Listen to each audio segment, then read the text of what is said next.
지금 제가 잘하고 있는 걸까요? 그런데 왜 이렇게 하루하루가 힘들까요? 신입사원 시기는 누구나 직장생활의 지속 여부를 가장 많이 고민하고 힘들어합니다. 직장생활 중 가장 고통스러운 시기죠. 그리고 실제로 입사한 지 1년 내에 30%, 그리고 3년 내에 50%가 퇴사를 선택합니다. 이거 엄청나게 많은 숫자고 취업하기 힘들다는 말이 마치 거짓말처럼 느껴지죠. 게다가 요즘 MZ세대 신입사원들의 조기 퇴사가 점점 많아지고 군인이나 공무원 등 전방위적으로 조기 퇴사가 확산되는 추세죠. 이들은 과거 그 어느 시기보다 과감하고 극단적입니다. 그만큼 용기 있고 자신감이 넘치는 세대이기도 하고요. 그래서 만약 회사가 직원을 소중하게 생각한다면 가장 신경 써서 케어해야 할 그룹이 지금의 신입사원들이죠.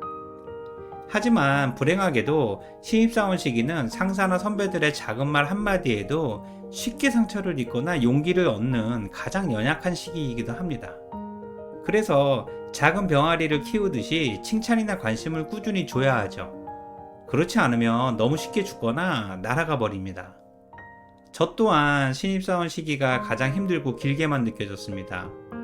직장생활 적응 자체가 너무 힘들었고요. 그래서 가끔은 어떤 제도나 사람이 너 이제 신입사원 끝이야 라고 말해주길 바랬던 적도 있습니다.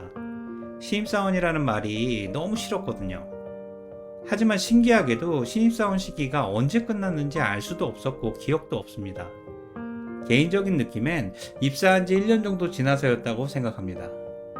그리고 그 힘든 기간 동안 상사나 선배와 충돌하기도 하고 사표도 쓰기도 했고 다른 회사의 면접을 보기도 했습니다. 나름 회사에서 벗어나려고 최선의 노력을 한 거죠. 하지만 결과는 22년간 한 회사에서 직장 생활을 했다는 사실만 남았습니다.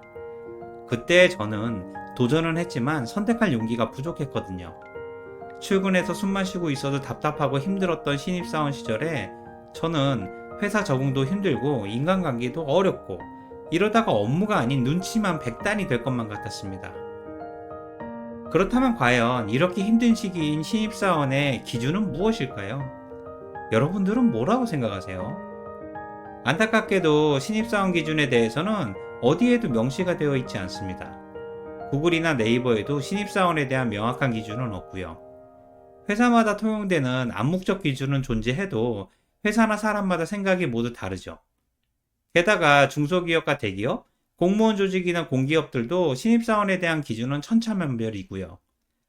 결론적으로 신입사원 기준에 대한 대충 어렴풋한 느낌만 존재할 뿐 어느 회사도 구체적으로 정확히 규정하고 있지는 않죠. 우리는 신입사원을 잘 알고 있다고 생각하지만 실제로는 그렇지가 않은 거고요. 원래 아는 것 같아도 말이나 설명을 정확히 할 수 없다는 것은 모른다는 뜻이기도 하죠.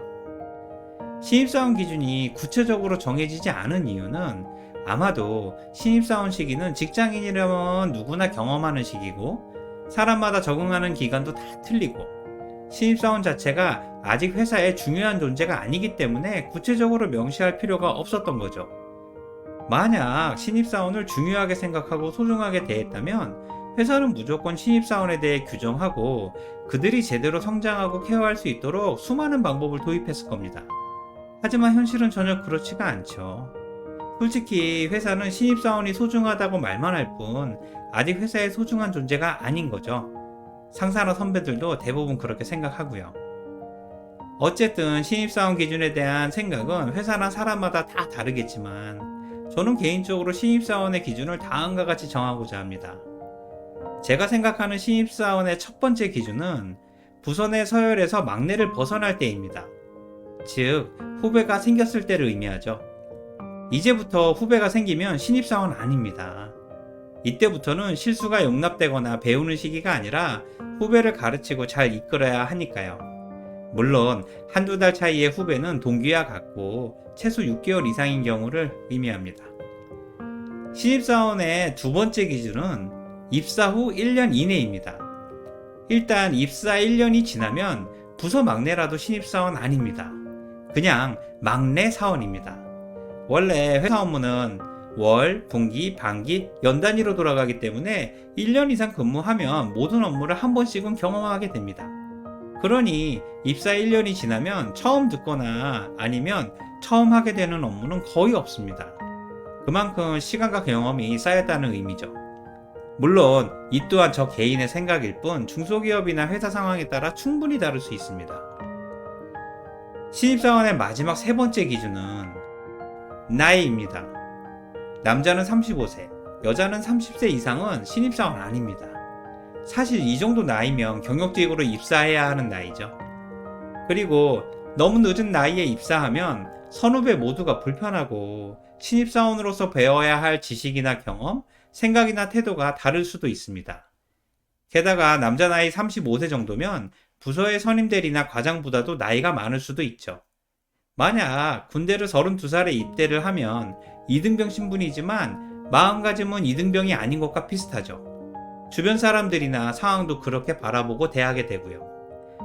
결론적으로 저는 이 세 가지 기준 중 하나라도 해당된다면 신입사원이 아니라고 생각합니다. 이제부터는 남자 나이 35세 이하, 1년 미만의 부서 내 후배가 없는 막내만이 신입사원입니다. 저는 이렇게 신입사원의 기준을 딱 정했습니다. 여러분들은 이러한 제 생각에 동의하십니까? 만약 아니라면 여러분들이 생각하는 신입사원의 기준은 무엇입니까? 혹시 막연하게 생각만 하고 계신다면 10분만 시간을 내서 고민해 보세요. 정답은 없더라도 자기만의 답은 있어야 하니까요. 신입사원 시기는 실수가 어느 정도 인정되는 시기이고요. 좋은 관계와 업무를 잘 배워야 하는 소중한 시기고, 업무 능력보다는 센스와 태도가 훨씬 중요한 시기입니다. 직장생활이 100m 경주가 아니라 마라톤이라면 신입사원 시기는 기초체력과 준비 운동을 철저히 해야 하는 시기죠. 뛰다가 근육경련이나 심장마비가 오면 안 되니까요. 오늘 내용이 도움이 되셨다면 구독과 좋아요를 부탁드립니다. 지금까지 직장인의 멘토 인지였습니다. 고맙습니다.